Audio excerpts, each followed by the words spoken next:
Hello and welcome to Agri-Pulse TV for the Meet the Farmhands video segment. I'm your host Hannah Pagel, and today I am joined by Bob Dinneen with the Renewable Fuels Association. Bob, thanks for joining us today. Thanks for being here. So to start off, let's just get a timeline of your career from the beginning to up to present day. I started in 1987.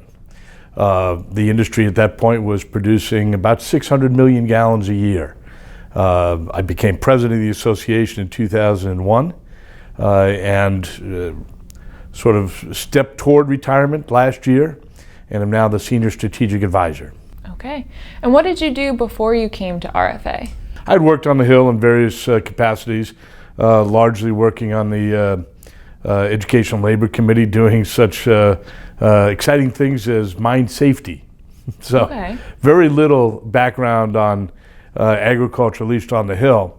But when my wife got pregnant and we decided that I could no longer afford to continue working on Capitol Hill, I was doing the networking that one always does. And a friend of mine who I played softball with at the time, Al Tank, who worked for the National Corn Growers, said to me, "Bob, I don't know if this industry will be around 5 years from now or not, but there's somebody in the ethanol industry that's looking for a legislative person and you might want to interview." Well, I lasted longer in the industry than Al did, but it's been a great journey. So you never really saw yourself in the biofuels industry, but what really drew you to legislating for this topic? Well, I mean, this is an issue that touches so many important policy priorities: energy security, certainly rural economic development, the environment. And so every day when I would go to work, I wouldn't know, am I going to be working on an issue that is going to affect greenhouse gases or affect the income for farmers or consumers, but there was always some really interesting issue to dig my teeth into, and it has been terrific. Mm-hmm. Did you ever entertain the idea of taking a job with a different industry, or was it when you became the LD here, it just like stuck? It really did just sort of stuck. It gets in your DNA pretty quickly. I've been privileged to work for a board of directors that are just the salt of the earth, really good people who are doing something they believe in to help their communities. And it's always been about the mission, and that drew me to this, and the people that I was able to work for and work with. I've been one of the luckiest people on the face of the planet to have had the career that I've had, to have some small role in the development of an industry that grew, as I said, from 600 million gallons when I began to we'll produce more than 16 billion gallons this year. That's been phenomenal. And to go to a community where they're building an ethanol plant and see that community revitalized as I'm there years later, and you see what the tax revenues brought to that community from that facility have meant. You'll see new paved roads, you might see a new school or a new firehouse. So seeing the change across rural America has been such a reward. Okay. So let's take it back to 2005. What was it like to work on the original Renewable Fuels Standard? Like, what were the challenges then compared to now, or what was that like? Well, you got to take it back to before 2005, because the real negotiations that led to that breakthrough legislation began as early as 2001. And I was sitting down with the president of the American Petroleum Institute at the time, Red Cavaney, who I became very close friends with, as we try to work out a legislative framework in which oil companies would be able to get out of, in their view, having to use MTBE without the ethanol industry losing an important market, which at that time was driven by the oxygen standard and the reformulated gasoline program. Those negotiations took years, and a lot of bravery on his part, frankly. But ultimately, API, the oil industry, agreed to to offset the impact of losing the oxygen requirement, creating a 7.5 billion gallon requirement for fuel ethanol in that 2005 bill.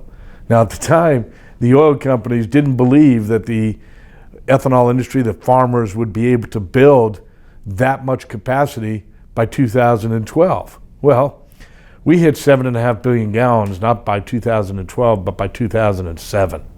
And what it did is, the marketplace signal that was sent was so strong that you saw tremendous growth in the industry. And that really gave rise to the 2007 bill, because now that there was an understanding that, hey, if we just put out this strong marketplace signal, investors will come, we'll be able to grow the industry. And so the environmental community, which really hadn't participated in the 2005 bill at all, decided, hey, we might be able to do something with this program. And so there was a whole different coalition around the 2007 bill. That was driven largely by the environmental community, farmers and ethanol and consumers, some national security hawks as well, that saw value in continuing to grow the market for renewable fuels while transforming that program to be more sensitive to carbon, creating a new carbon metric. The very first time in history that there was a carbon metric applied to motor transportation fuels. And it was, remarkable legislation that states then began to mimic in their own way. I mean, if it had not been for the 2007 bill, California would never have had the LCFS, the Low Carbon Fuel Standard, in its state, or NESCOM wouldn't have adopted that. So it really was remarkable, groundbreaking legislation, and I'm pretty proud of it. Mm-hmm. Throughout your whole career, what was like the biggest win, would you say, or your favorite memory of like, yes, we got it? Well, frankly, there are many interesting moments. I'd go back to 1990 when, in the course of a single day, the Clean Air Act of 1990 was passed, creating not just the reformulated gasoline program, but an oxy-fuel program for carbon monoxide areas, and memorialized the RVP waiver in the statute. That same day, there was also an omnibus budget bill passed that extended the ethanol tax incentive for 7 years. It's very seldom you get two big wins in a single day. I'll never forget that, October 30th, 1990, as long as I live. But without a doubt, the passage of the 2005 energy bill and the 2007 energy bill that created the RFS2, those were pretty monumental moments as well. Mm-hmm. Now, we don't need to discuss all the back and forth details of the point of obligation that happened a couple years ago, but what was it like to be at the center of that conversation? Can you kind of share your side? Or from my perspective, it would have been malpractice to have not taken a phone call from a senior advisor to the President of the United States that wanted to talk about, how you might be able to secure RVP parity, which was at that time our industry's most important goal. In the meeting that occurred, there was only one, sort of got blown out of proportion because I told that senior advisor what we needed. He was not all that well informed on the issue, and I really never expected it to go very far, but it became a big deal, and ultimately, nothing ever became of it. I'm very happy that we have since that time been able to secure that RVP parity that we were seeking. And our board was never enthused about changing the point of obligation, and we didn't have to give that up. Mm-hmm. Knowing what you know now, would you have changed anything or done anything differently with that phone call? Or? No, I don't think so. Like I said, it would have been malpractice. The president's, advisor on these issues calls you up. If you don't take that call and find out what's on their mind, then you are not representing your industry. And so, no, there's nothing I would have done differently. Okay. So you previously served as the president and CEO, and now you're the special advisor. So what has that transition been like from that position to what you are now? Well, it allows me to focus on things that I really want to do. I've been able to write a little bit more, which was always something that I enjoyed doing and didn't always have the time to do. But frankly, the transition has been spectacularly smooth because Jeff Cooper, who is the new president and CEO, is just such a phenomenal person. He and I work together very closely for a decade. And it was obvious to me and to the board of directors that he was the successor. And he didn't need to wait for the old guy to move on. And I thought it was the right time for me personally, for the association, and for Jeff and the industry for new leadership within this association. And I think Jeff's been doing a phenomenal job. He's met every expectation of mine and I believe of the board of directors. And I think the industry is benefiting as a result of his leadership. Okay. So when you're not advocating for the biofuels industry, what do you like to do in your spare time? Well, I stay active in the community, in my church. I've always been a leader in our own Knights of Columbus Council. I run a scholarship program for 9/11 folks. So I stay pretty busy. I've never really wanted to be defined by, what I do. And folks in my church don't even realize, that I'm in this industry. They know me as the guy that runs a scholarship or the guy that they see, flipping pancakes at the parish breakfast, and that's just fine with me. Okay. So tell me about your favorite lake. Well, every year for the past 31, I've gone to Lake Winnipesaukee up in New Hampshire, which is a beautiful, pristine lake surrounded by the Green Mountains.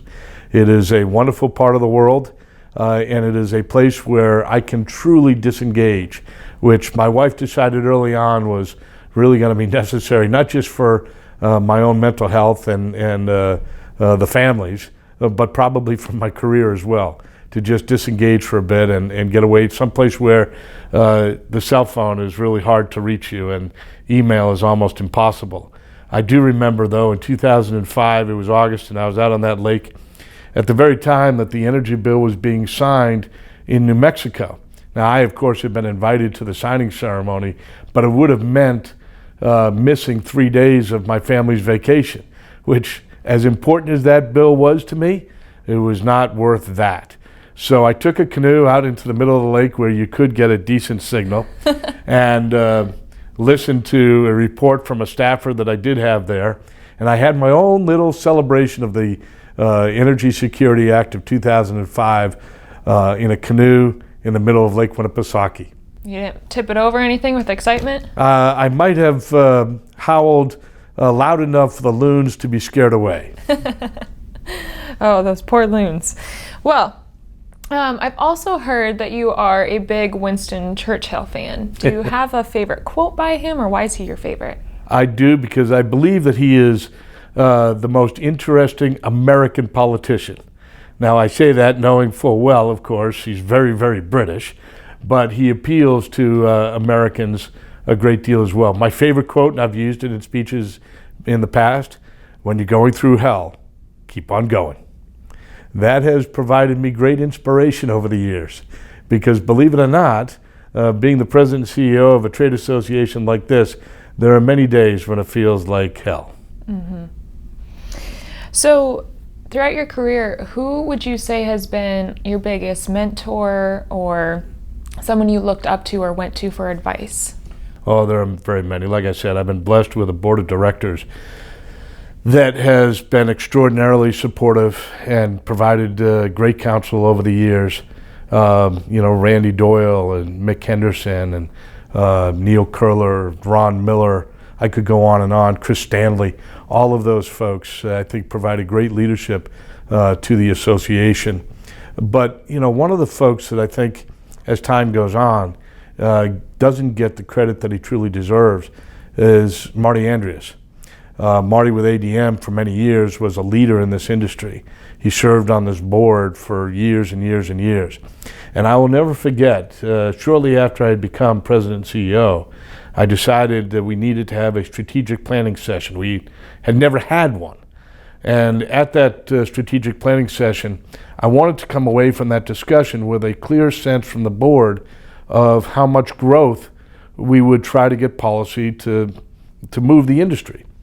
And there was a motion for a goal by 2010 of 10 billion gallons.